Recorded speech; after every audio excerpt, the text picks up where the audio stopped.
This is our Unit 2 test review. We'll start with question number 1. We want to find f of negative 2 for f of x equals, we have two pieces. We have the top piece, negative 3x, if x is less than negative 2. So we're going to use this if our input or our x value is less than negative 2. Well, it gave us an input value of negative 2. So is negative 2 less than negative 2? The answer is no. It's equal to negative 2, but it's not less than negative 2.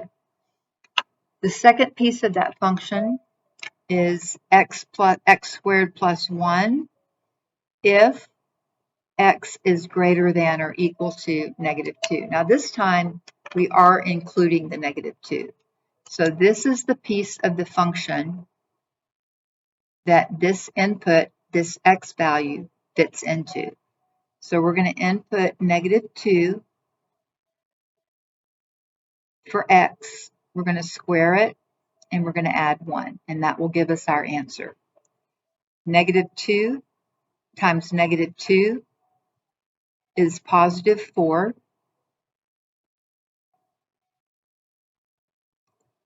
And then we're going to add that to 1, and our answer is 5. Okay, for number 2, f of x equals x plus 3. Let me highlight those. I'm going to make f of x yellow. And g of x, I'm going to make that orange.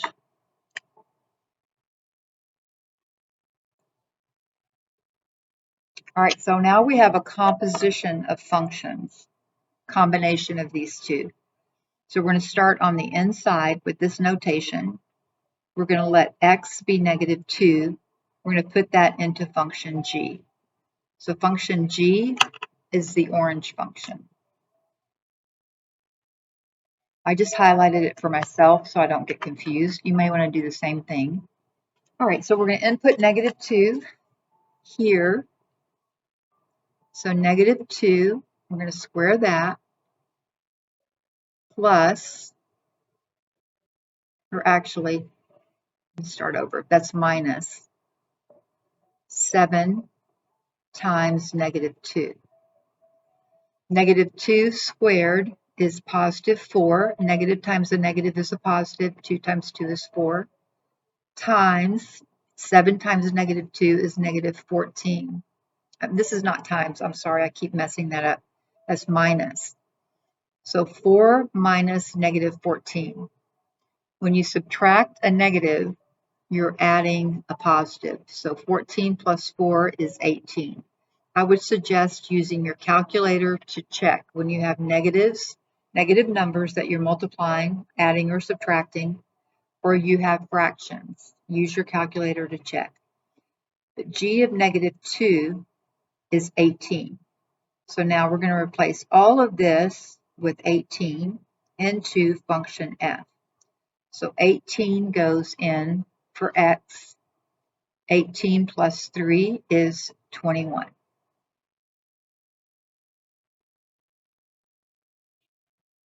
right, now let's go to question number 3. We have h of x is 3x, and g of x is 2x squared plus 1. All right, a different type of notation. This time we don't have a value for x.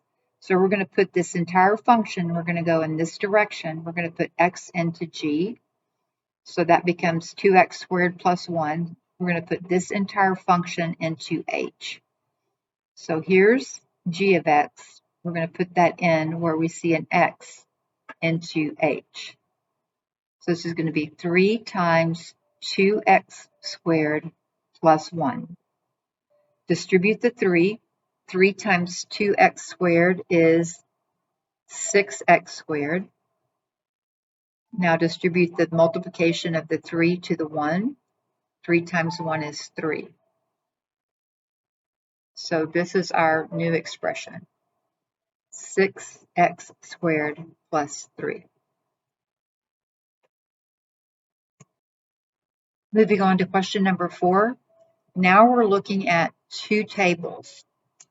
Let's identify which function is which. This is f of x, and the second table is g of x. G of x and f of x are also going to be our y values if we're looking at it that way. If we're looking at an equation, that would be our y values. Functions, we label it with f and g. So now we're going to do the same thing.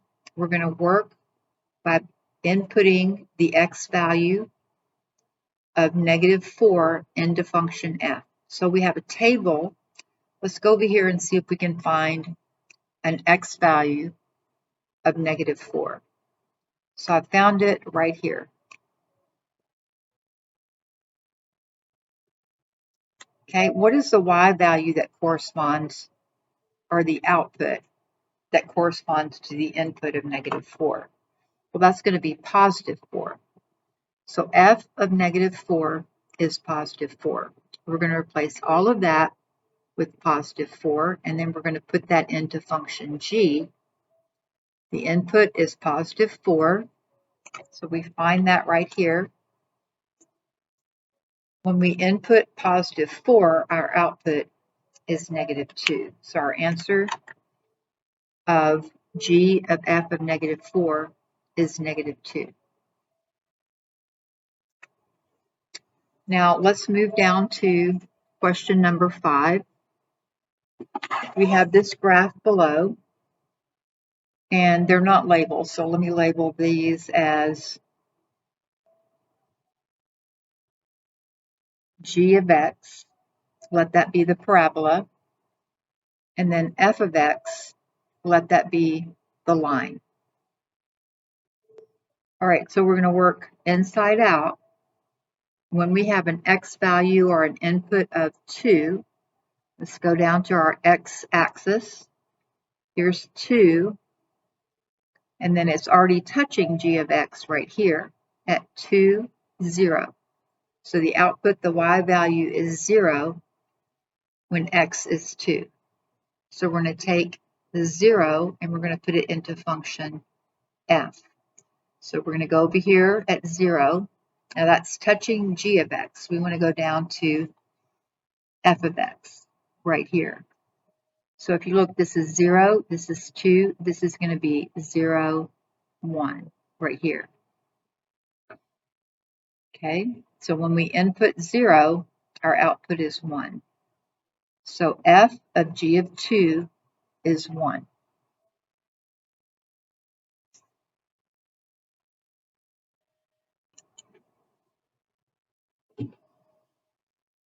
All right, moving on to question number 6. We want to state the domain and the range using interval notation. So you can see that this function has 3 different pieces. I'm going to highlight the intervals so that you can see. So we have this left interval, which looks like a piece of a parabola. We have that middle interval that goes from 1 to 2 that looks like a straight line. Y equal 3, piece of that line. And then that last part starts at 2. Doesn't include 2 because we have that open circle, but it goes to infinity in that direction. All right, so we've got 3 different pieces. So we want to express the domain, which is broken up into 3 different pieces. Let's start on the left. We start at -infinity. Infinity always is enclosed with a soft bracket. Put a comma. This piece of the function is going to 1. So from -infinity to 1. Now, I put a soft bracket. Let me go back and not get in too big of a hurry. That's a hard bracket because you see that's colored in there.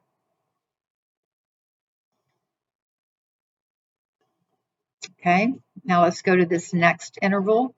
So we're going to put a union symbol And we're going to start with a soft bracket because that line starts in our domain, starts at 1 and it goes to 2. That 2 is enclosed, so it's a hard bracket. And then I'm going to put a U. I should have written this on one line, but it's 3 pieces with a U in between. So that last piece starts at 2. It's not including 2. This is an open circle, and it goes to positive infinity. Okay, so this is our domain written in interval notation. Okay, our range, our lowest value, so I'm going to take a piece of paper. The lowest value is 0. So we start at 0 and we go up to positive infinity. It keeps going up and up and up. That's a hard bracket, a soft bracket. All right, number 7. We are given the function f of x equals 2x squared minus 6. So I'm going to highlight f of x in yellow and g of x, so I can keep track of this, in orange. And that's all that I have. All right, now this time we're going to find 4 times f of 3. So let's take this part right here and simplify it. So our x is 3 in function f. We're going to put in a 3 everywhere there's an x. So this is 2 times 3 squared minus 6. 3 squared is 3 times 3. So that's 9 times 2 minus 6. So that's 18 minus 6 is 12. Now that's just f of 3. Now we've got to multiply that times 4. So 4 times 12 gives us 48. Okay, so we found 4 times f of 3. Now we want to find 3 times g of 6 and subtract it from 48. All right, so let's take that x value, make it be 6, put it into g of x. So everywhere there's an x, we're going to put 6. So this is 5 times 6 squared plus 3 times 6. All right, you may need to use your calculator for this. Just put it in 5 times 6 squared plus 3 times 6. 6 times 6 is 36. 36 times 5 plus 6 times 3 is 18. 5 times 36 plus 18 is equal to, all right, that's equal to 198. But notice that we found g of 6. Now we need to multiply by 3. So 198 times 3 is 594. So we're going to be subtracting that from what we already found, 4 times f of 3. 48 minus 594 is negative 546. All right, moving on to question number 8. We have a piecewise function. Here are our 2 pieces. So f of x is equal to 4 if x is less than or equal to negative 3, and it's equal to 2 plus x if x is greater than or equal to negative 3. So this is where these 2 pieces come together at negative 3.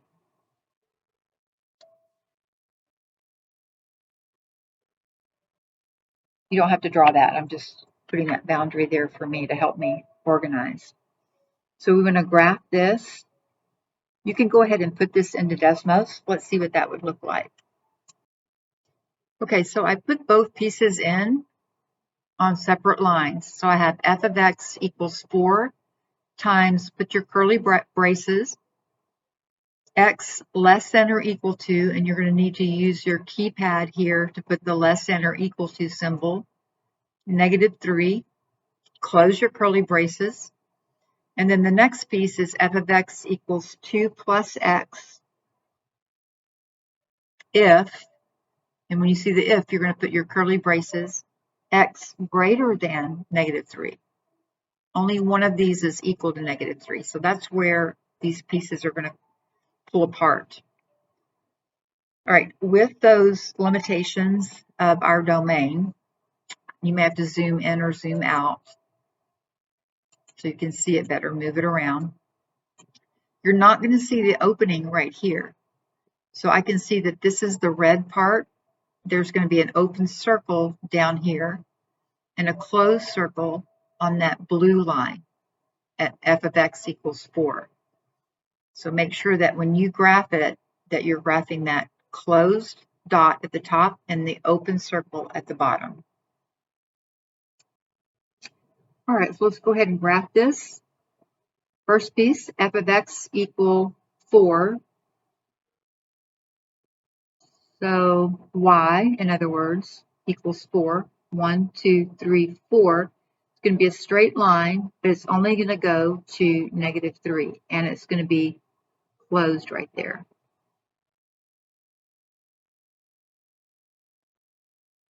Okay, and then the other piece is going to start at -3, and it's going to be 2 plus x. So we saw what that looked like. It went through 2. Here's 1, 2. Okay, because if x is 0, 0 plus 2 is 2, and our slope is 1. 1, 1, 1, 1, and go down. And then we have a straight line, but it's going to stop right here. Now you need to make sure that you're drawing that open circle.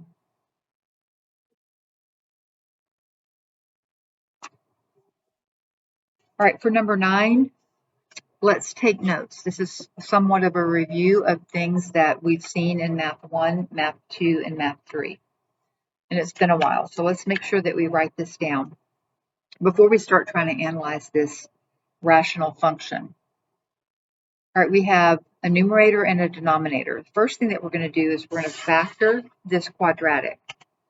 So I'm going to make a table. We're not going to make these hard enough so that you have to put it into a quadratic equation to solve.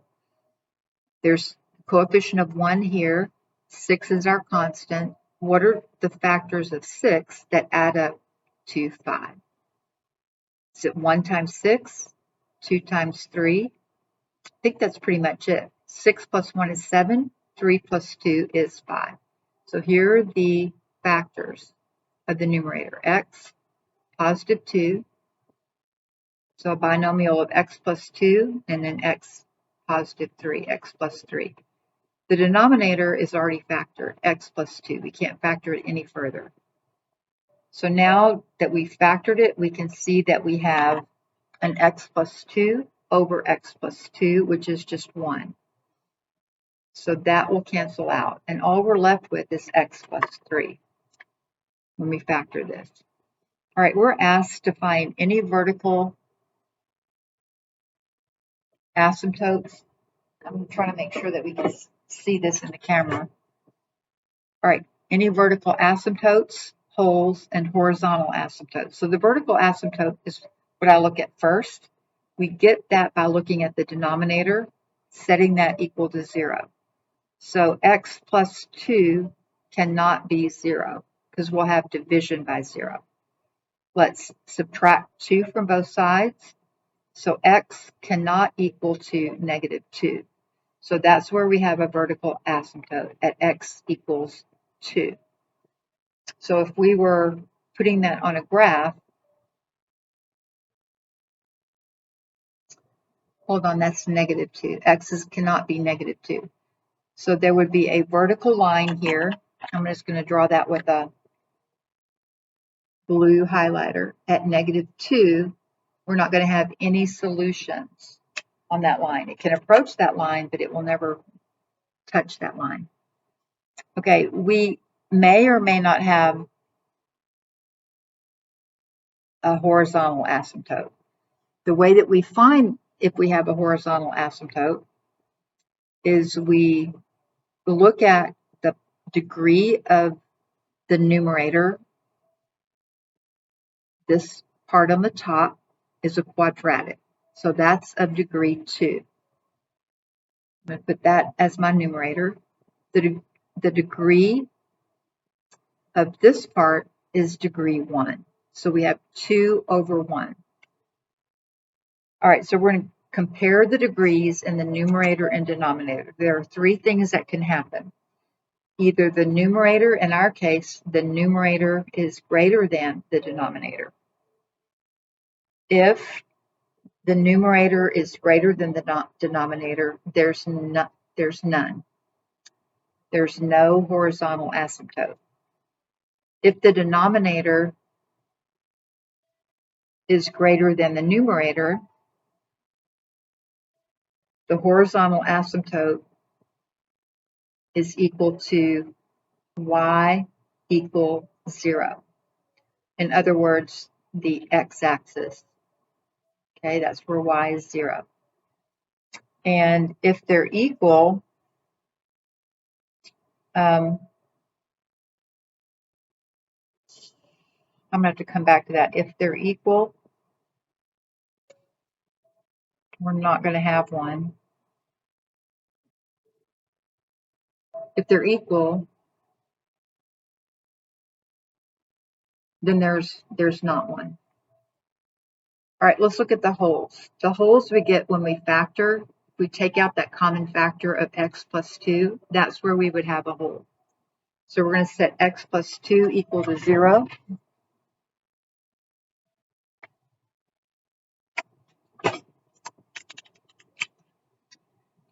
Which we've already done down here, and we're going to solve for x. So that would be x equal -2. So at the point -2, we're going to plug that x value back into what's left, the x plus 3. So -2 plus 3 is equal to +1. That's where we would have a whole.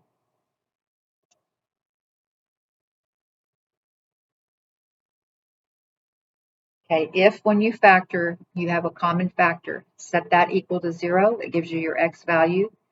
When you have your x value, plug that back into what's remaining, what didn't cancel out, to find your y value.